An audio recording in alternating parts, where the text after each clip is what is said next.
Africa Media Live TV. Kindly subscribe to our YouTube channel to get updated on the trending gist, latest news all over the world. Like our page, subscribe, and share with friends. Thank you.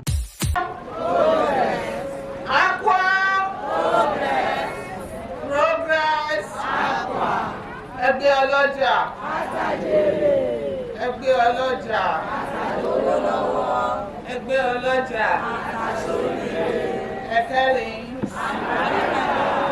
a máa jẹ́ ti gbogbo wa o, gbogbo wa lọ máa lágbàáríkà tọmọtọmọ, lọ́la láhùn làwọn aláfọwájà, nílá nílá ìpínlẹ̀ àti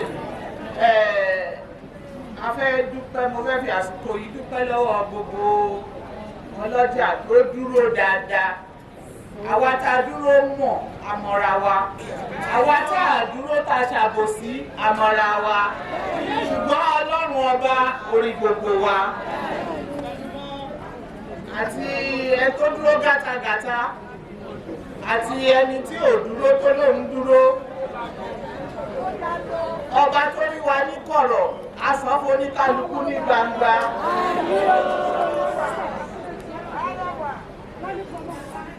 Ènìyàn ló ń jẹ ní gbé, Ọlọ́run ọba kì í jẹ ní gbé.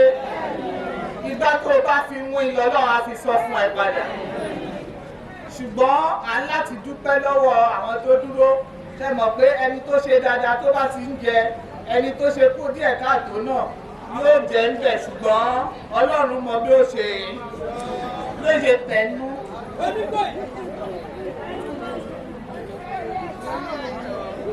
Mo jẹ́ yín. Àmì àṣẹ lọ́lọ́ Ọlọ́run lọ́lá ànábì wọn mọ̀. Lọ́lọ́ yìí tẹ́ ẹ wí wájú Ọlọ́run. So àkàrà yìí ó yẹ ká wọ̀ lọ́jọ́ inauguration. Inauguration la ṣe fún. Ṣùgbọ́n a dúpẹ́ fọ́lọ̀ inauguration náà la fẹ́ fi máa kẹ́lu ablọ́kìmọ̀.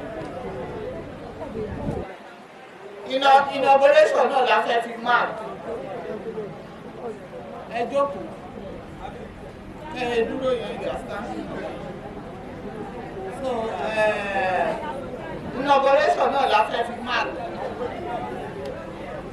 pẹ̀lú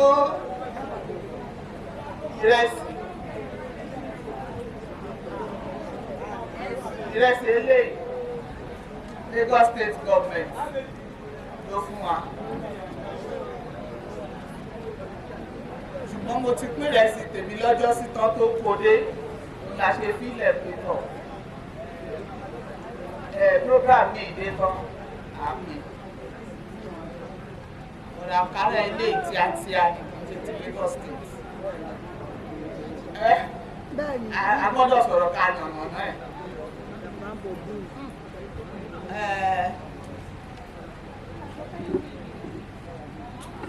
A máa pe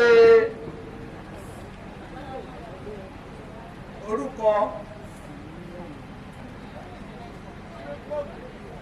àwọn ilé ìwé serious wọ́n ṣe máa pé family serious yes.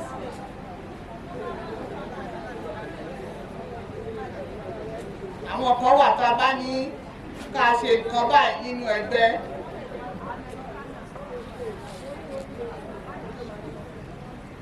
Wọ́n á mú lọ́kùnkúndùn, wọ́n á ṣe lásìkò tó yẹ kán ṣe. Tí ò bá sírú wọn ẹgbẹ́ ò ní dúró. Tó bá jẹ́ gbogbo wa la máa gbọ́dá máa fi ṣe lẹ́bìtì, kò ní dúró.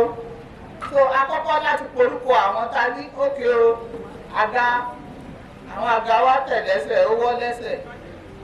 Wọ́n ní kán ra ṣe àkàngbé wa nílẹ̀ ká ní kán dáwó tí àkàntún máa pariwo mi gidi pé wọ́n gbowó sí àlọ́wọ́ wọn. So àwọn kan náà bọ́n ṣe bọ̀ immediately ni wọ́n rà á.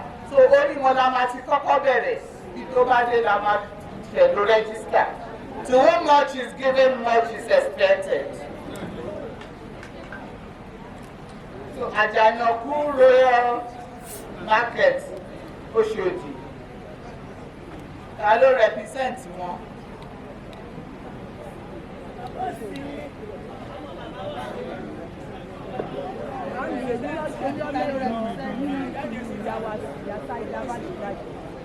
àwọn náà ní inú mi dùn market.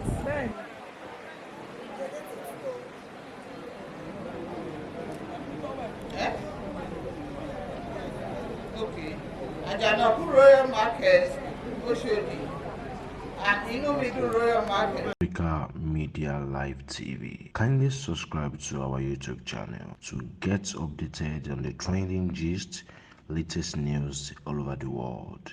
Like our page, subscribe, and share with friends. Thank you.